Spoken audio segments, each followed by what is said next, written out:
এদিন ৰাতি সাগৰ কামৰ পৰা ঘৰলৈ উভতি আহি আছিল আৰু আহি থাকোঁতেই সি ৰাস্তাতে কাৰোবাৰ মাত শুনিলে আৰু মাতটো শুনাৰ লগে লগেই সি ৰৈ গ'ল। কোন আছে বাৰু ইয়াত? মৃত্যু। কথাটো শুনাৰ লগে লগেই সাগৰে চাইকেলখন স্পীডত চলাই যাবলৈ ধৰিলে, কিন্তু তেতিয়াই সি বতাহত উৰিবলৈ ধৰিলে আৰু পটককে আহি সি তলত পৰি গ'ল আৰু তেতিয়াই তাৰ ওচৰলৈ চোৰেলজনী আহিল আৰু চোৰেলজনীয়ে তাৰ ডিঙিত ধৰি ল'লে। মই তোক এৰি দিম, কিন্তু তই মৰাৰ পাছত। তাৰ পাছৰে পৰাই প্ৰত্যেক দিনাই কোনোবা নহয় কোনোবা মানুহ মৰিবলৈ ধৰিলে আৰু সেই বিষয়ে এদিন গাঁৱৰ মানুহবোৰে কথা পাতি আছিল আৰু তেতিয়াই মদনে ক'লে, ভাইহঁত, আমি কিন্তু সোনকালেই কিবা এটা কৰিব লাগিব। চাচোন, প্ৰত্যেক দিনাই কোনোবা নহয় কোনোবা এজন মানুহ মৰিয়েই আছে। এনেকৈ হলে দেখোন আমাৰ গাঁওখনত মানুহেই নাথাকিবগৈ। হয় দে, তই কথাটো ঠিকেই কৈছ। এনেকৈয়ে যদি সদায়ে হৈ থাকে তেতিয়াহলে শেষত গৈ আমাৰ গাঁওখনত মানুহেই নাথাকিবগৈ। কিন্তু ভাইহঁত, আমিনো কি কৰিম? এইবোৰ কোনে কিয় কৰি আছে আমিতো সেইটো কথাও ভালদৰে নাজানো। এইটো কিন্তু তই ঠিক কথা কৈছ। আমি যেতিয়া সমস্যাটোৱেই নাজানো তেতিয়াহলে আমি সমস্যাটোৰ সমাধান কেনেকৈ উলিয়াম? যিয়েই নহওক কিয়, মোৰ কিন্তু বৰ ভয় লাগি আছে। এইবাৰ মোৰেই পাল আহে নেকি? তই ঠিকেই কৈছ, এইটো ভয় কিন্তু মোৰো লাগি থাকে। মইতো ৰাতি হলে ঘৰৰ পৰা বাহিৰলৈ নোলাওৱেই, কিন্তু কিমান দিন আমি অতি সোনকালেই কিবা নহয় কিবা এটা কৰিব লাগিব। কিন্তু আমি এনেকৈয়ে সদায় চুপচাপ বহি থাকিলে নহব। আমি নহলে কালিলৈ গাঁওবুঢ়া দাইটিৰ ওচৰলৈ যাওঁ বল। তেওঁৰ ওচৰতে গৈ এই কথাবোৰ আলোচনা কৰিমগৈ। তই কথাটো ঠিকেই কৈছ, কালিলৈ সকলোবোৰ ওলাবি, গাঁওবুঢ়া দাইটিৰ ওচৰলৈ যাম। তাৰ পাছত সকলোবোৰ ঘৰা-ঘৰি গুচি গ'ল, কিন্তু মদন গৈ থাকোঁতেই তাৰ এনেকুৱা অনুভৱ হ'ল যেন তাৰ পাছে পাছে কোনোবা আহি আছে। গাঁৱত হৈ থকা ঘটনাবোৰৰ বাবে সি পতাপত তাৰ পৰা দৌৰিবলৈ ধৰিলে, কিন্তু তেতিয়াই সি উজুটি খাই পৰি গ'ল আৰু তাক দেখি চোৰেলজনীয়ে হাঁহিবলৈ ধৰিলে। চোৰেলজনীৰ হহাৰ শব্দ শুনি মদন পতাপত উঠিলে আৰু সি দেখিলে তাৰ সন্মুখত চোৰেলজনী ৰৈ আছে। ঐ, তই মোৰ ফালে কিয় এনেকৈ চাই আছ? মোক দেখি তোৰ ভয় লাগিছে নেকি? মোক যাবলৈ দিয়ক, মোক নামাৰিব, নামাৰিব মোক। মই তোক কিয় যাবলৈ দিম? মই এতিয়া তোক মাৰি পেলাম। তোক কি লাহে লাহে কৰি এই গাঁওখনৰ সকলোবোৰ মানুহকেই মই মাৰি পেলাম? সেইখিনি কৈ চোৰেলজনীয়ে মদনক মাৰি পেলালে আৰু পিছদিনা ৰাতিপুৱা মদনৰ মৃতদেহটো সেই ৰাস্তাটোতেই পৰি আছিল আৰু তেতিয়াই সেইফালেদি এজন গাখীৰ বেপাৰী আহিছিল আৰু গাখীৰ বেপাৰীজনে মদনক দেখি তাৰ পৰা পতাপত মদনৰ ঘৰলৈ গ'ল আৰু মদনৰ পত্নীক খবৰটো দিলেগৈ। তাৰ পাছত গাঁৱৰ মানুহবোৰে মদনৰ মৃতদেহটো তাৰ ঘৰলৈ লৈ আহিলে আৰু মদনক দেখি তাৰ পত্নীয়ে বহুত কান্দিলে।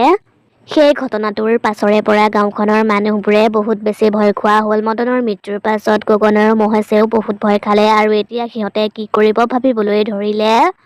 মোৰ যে বিশ্বাসেই হোৱা নাই, মদন যে মৰিল। যোৱাকালিলৈকে সি আমাৰ লগতেই কথা পাতি আছিল। আমি সকলোৱে মিলি যদি তাক ঘৰত থৈ আহিলোগৈহেঁতেন তেতিয়াহলে এই ঘটনাটো কেতিয়াও নঘটিলহেঁতেন। তই কথাটো ঠিকেই কৈছ। আমি আৰু এনেকৈ থাকিলে নহব, বল আমি গাঁওবুঢ়া দাইটিৰ ওচৰলৈ যাওঁ। কিন্তু মই এটা কথা বুজি পোৱা নাই, গাঁৱত ইমানবোৰ ঘটনা হৈ যোৱাৰ পাছতো তেওঁ একো এটাই কৰা নাই যে কিয়? হয় দে, আমি এতিয়া ইয়াতে দেৰি কৰি থাকি লাভ নাই, বল আমি তেওঁৰ ওচৰলৈ যাওঁ। তাৰ পাছত গগন আৰু মহেশ গাঁওবুঢ়াজনৰ ওচৰলৈ গ'ল আৰু সিহঁত তালৈ গৈ দেখিলে গাঁওবুঢ়াজনে বহুত মানুহৰ সৈতে কথা পাতি আছে আৰু গাঁওবুঢ়াজনে সিহঁতক অহা দেখি সিহঁতক ভিতৰলৈ সোমাই আহিবলৈ ক'লে। মহেশ আৰু গগন, তহঁত দুয়োটা হঠাৎ ইয়ালৈ আহিলি যে? বাৰু কচোন তহঁত ইয়ালৈ অহাৰ কাৰণ? গাঁওবুঢ়া দাইটি, আমাৰ গাঁওখনত এইবোৰ কি ঘটনা ঘটি আছে বাৰু? এনেকৈয়ে যদি সদায়েই হৈ থাকে তেতিয়াহলে দেখোন এদিন আমিও মৰি থাকিম। যোৱাকালি মদন আমাৰ লগতেই আছিল, কিন্তু সি ঘৰ গৈ নাপালেগেই। মদনৰ ঘটনাটোৰ পাছৰে পৰা গাঁৱৰ মানুহবোৰে বহুত বেছি ভয় খাই আছে।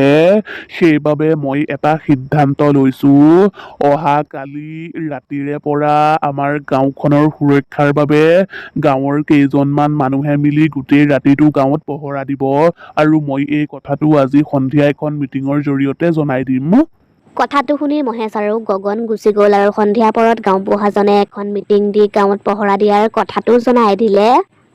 তাৰ পাছত পিছদিনা ৰাতিৰ পৰাই গাঁৱৰ মানুহবোৰে গাঁৱত পহৰা দিবলৈ ধৰিলে আৰু তেতিয়াই তাত জোৰ জোৰকৈ বতাহ বলিবলৈ ধৰিলে আৰু মানুহবোৰে তাতে কোনোবাই হহাৰ শব্দও শুনিছিল আৰু ইফালে সিফালে থৈ দিয়া বস্তুবোৰ উৰিবলৈ ধৰিছিল। কোন আছে বাৰু ইয়াতে? কোন আছে? তহঁত সকলোৰে মৃত্যু। তই আমাৰ গাঁওখনৰ মানুহবোৰৰ পিছত কিয় পৰি আছ? আমাৰ গাঁওখনৰ মানুহবোৰেনো তোৰ কি অপকাৰ কৰিলে? তহঁতৰ গাঁৱৰ এজন মানুহে মোৰ পূজা ভংগ কৰি মোৰ বহুত লোকচান কৰিলে। তাৰ পৰিণাম এতিয়া তহঁতে ভুগিব লাগিব। কিন্তু তাৰ শাস্তি তই আমাক কিয় দিছ? কাৰণ চোৰেলৰ কামত যাতে আৰু কোনেও বাধা নিদিয়ে, সেইবাবে তহঁতক এই শাস্তিবোৰ দিছো। সেইখিনি কৈ চোৰেলজনীয়ে এজন মানুহক মাটিৰ তললৈ সুমুৱাই দিলে আৰু এজন মানুহৰ ডিঙিটো কাটি পেলালে আৰু তাৰে দুজন মানুহ তাৰ পৰা পলাবলৈ লৈছিল। কিন্তু তেতিয়াই সিহঁতৰ সন্মুখতেই চোৰেলজনী ওলালগৈ। তহঁতৰ পলাবলৈ বহুত চখ ন? তহঁতক। তাৰ পাছত চোৰেলজনীয়ে সিহঁত দুয়োজনকো মাৰি পেলালে আৰু গছত ওলমাই থৈ দিলে আৰু সিহঁতৰ মৃতদেহ দুটা দেখি গাঁৱৰ মানুহবোৰে বহুত ভয় খালে আৰু পতাপত গাঁওবুঢ়াজনৰ ওচৰলৈ গ'ল আৰু সকলোবোৰ কথা ক'লেগৈ।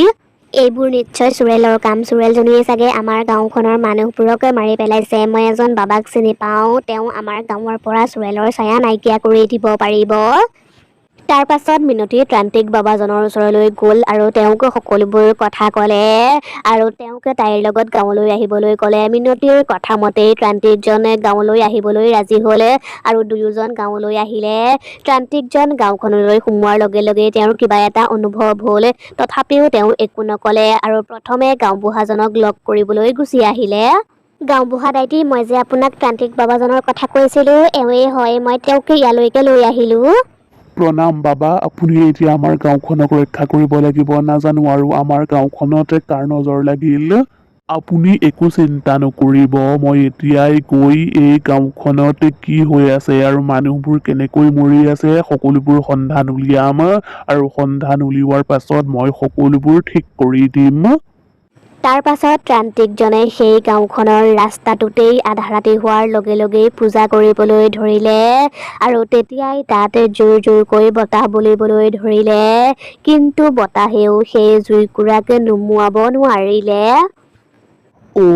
তাৰ মানে এই গাঁওখনৰ মানুহবোৰে মোক শেষ কৰিবলৈ এইবোৰ কৰিছে।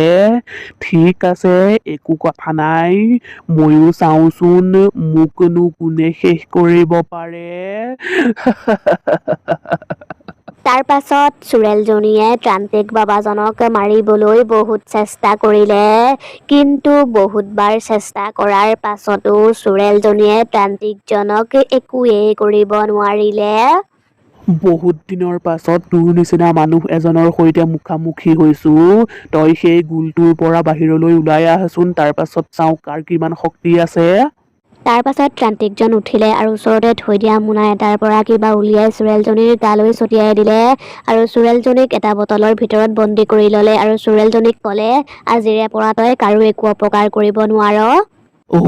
মোক বাহিৰলৈ উলিয়াই দে মোক।